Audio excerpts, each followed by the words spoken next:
Bismillahirrahmanirrahim. Assalamualaikum warahmatullahi wabarakatuh.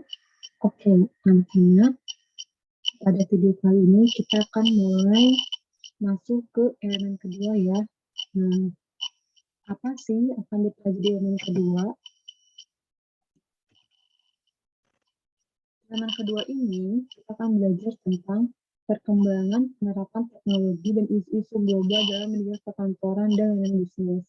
Nah, ini tuh penting banget kamu pahami, kamu tahu, agar kamu tahu bagaimana sih kondisi dunia kerja saat ini yang berkaitan dengan MPLB, baik itu dari segi penerapan teknologi dan isu global lainnya. Kemudian kita akan langsung masuk ke ada catatan pembelajaran di fase ini atau di elemen kedua ini adalah pada fase akhir peserta didik itu mampu menjelaskan perkembangan menjadi perkantoran modern, otomatisasi kantor, perkembangan evolusi industri 4.0 di bidang perkantoran dan bisnis, budaya kerja, dan ekonomi atau lingkungan. Nah, di sini kita akan masuk ke materi-materi yang akan dipelajari di elemen kedua ini. Yang pertama ada tentang paradigma manajemen perkantoran, kemudian ada tentang otomatisasi kantor, kemudian ada tentang revolusi industri, kemudian ada tentang budaya kerja, dan eco-green. Nah, adapun di materi tentang perubahan paradigma manajemen perkantoran ini meliputi perkembangan paradigma manajemen perkantoran dan aspek-aspek dalam manajemen perkantoran modern. Paradigma itu adalah pola pikir ya, atau suatu pandangan tentang sesuatu, seperti itu. Oke, sebagai awalan, pertanyaannya adalah, masih ingatkah kamu tentang pengertian manajemen perkantoran? Coba kamu bayangkan atau kamu pikirkan kembali, review kembali tentang pengertian manajemen perkantoran. 1, 2, 3. Yap. Jadi pada intinya perkantoran itu adalah sebuah ilmu pengelolaan tentang sebuah kantor ya.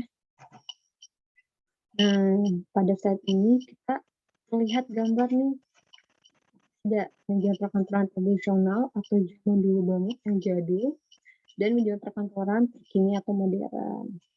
Nah, pada zaman dahulu, manajemen perkantoran itu identik dengan pekerjaan kita usaha atau pekerjaan keras. Nah, dan seiring berjalannya waktu, maka konsep ini tuh mulai memudar dan sekarang berganti dengan konsep baru, yaitu bahwa manajemen perkantoran yang modern itu berhubungan dengan pengelolaan informasi untuk mengambil keputusan. Nah, di sini tuh mulai diterapkan juga berbagai macam teknologi ya. Adapun di masa kini ada 4 pentingnya kantor untuk saat ini. Yang pertama yaitu kantor sebagai ujung tombak perusahaan dalam membantu mengenalkan atau mempromosikan unit usaha dan unit bisnisnya. Jadi kantor itu berfungsi untuk mengenalkan apa sih usaha kantor tersebut, apa sih layanan yang disediakan kantor tersebut. Kemudian yang kedua, kantor juga memberikan fasilitas untuk menyimpan dokumen dan laporan yang dibutuhkan untuk membuat kebijakan manajemen. Jadi di sini ada teknologi-teknologi yang digunakan untuk menyimpan dokumen dan menyimpan laporan yang dibutuhkan gitu supaya pimpinannya bisa melakukan kebijakan. Yang ketiga, kantor itu saat ini akan membantu pemilik usaha atau pemilik kantor dalam menjalankan fungsinya sebagai manajemen usaha.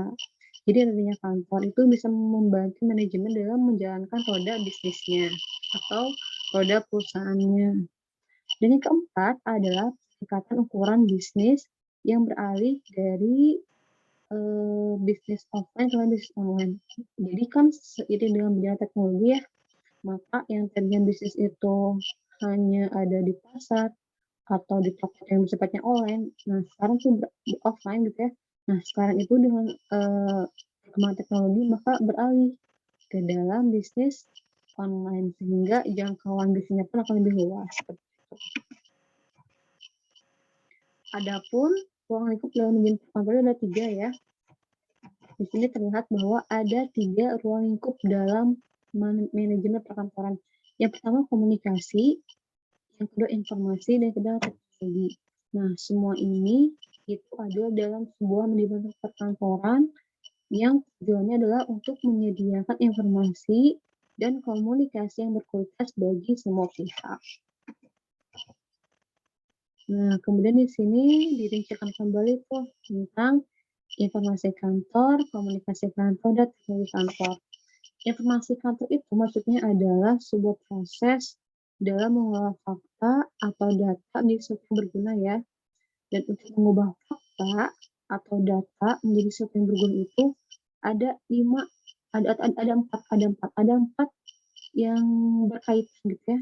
Yang pertama prosedur atau aliran kerja.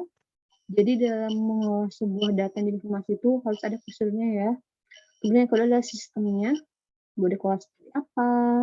Kemudian manajemen formulirnya, maksudnya manajemen formulir itu kan seperti kita tahu ya, bahwa manajemen formulir itu adalah format-format seperti Google Form atau format-format isian gitu ya. Nah, fungsi ini adalah untuk menjelaskan tentang informasi tersebut, misalkan contohnya gitu ya, dalam biodata. Biodata itu kan formulir juga ya. Nah, di sana kan ada beberapa informasi, ada biodata, ada nama, ada tanggal lahir, kayak gitu. Jadi di sini di formulir itu adalah bagaimana caranya kantor merancang sebuah formulir yang efektif dan efisien untuk mendapatkan beberapa informasi seperti itu. Kemudian informasi juga akan berkaitan dengan manajemen kearsipan. Kenapa? Karena informasi tersebut harus disimpan sedemikian rupa agar aman tentunya dan bisa digunakan bagi orang-orang yang memiliki kewenangan seperti itu. Nah, aliran kerja, informasi, manajemen formulir, dan manajemen kearsipan ini itu sangat berguna bagi pimpinan dalam mengambil keputusan. Kemudian ada teknologi.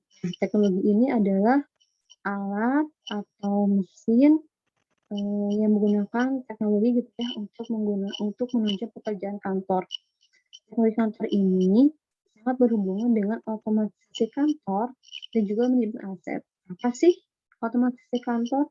Otomatisasi kantor itu adalah sebuah alat yang geraknya itu otomatis. Seperti apa ya? Nah, itu akan dibahas di submateri yang kedua.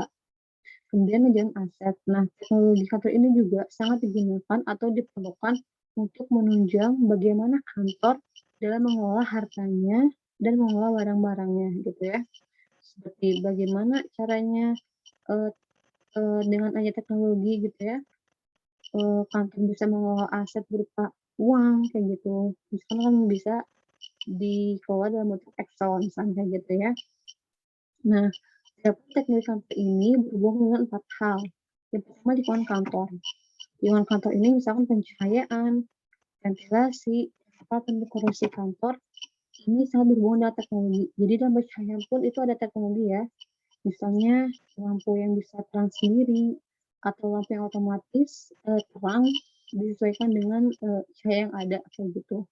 Kemudian ventilasi juga itu berhubungan dengan teknologi, ada temperatur seperti pengaturan suhu ya, misal AC gitu. Kemudian dekorasi interior itu juga sangat sangat berhubungan dengan teknologi kantor. Kemudian tata ruang kantor. Nah, di sini tata ruang kantor itu yang seperti kamu gambar di tugas yang pertama gitu ya, juga salah satu bagian dari teknologi. Jadi bagaimana kantor itu bisa merancang tata ruang yang seefektif mungkin melalui teknologi kayak gitu. Kemudian udah jelas ya, ada alat tulis dan perlengkapan kantor, ini juga pasti ditunjang oleh teknologi. Selanjutnya ada perabot kantor, peralatan kantor, mesin kantor, itu juga ada unsur-unsur teknologinya untuk kemudian pekerjaan kantor. Nah, kemudian di sini ada komunikasi kantor. Komunikasi kantor ini adalah proses penyampaian informasi dari pemberian informasi kepada penerima informasi. Di kantor ini ada 2 komunikasi yang terjadi. Ada komunikasi internal, itu tuh dalam perusahaan, dan komunikasi eksternal, dari dalam ke luar perusahaan. Misalnya komunikasi internal itu antar pegawai ya, antar manusia dalam pekerjaan. Kalau misalkan komunikasi eksternal itu contohnya adalah perusahaan dengan masyarakat sekitar. Nah, di komunikasi kantor ini, baik itu internal dan eksternal, ada 2 yang terjadi proses komunikasinya. ada yang melalui lisan gitu ya, ada yang melalui tulisan.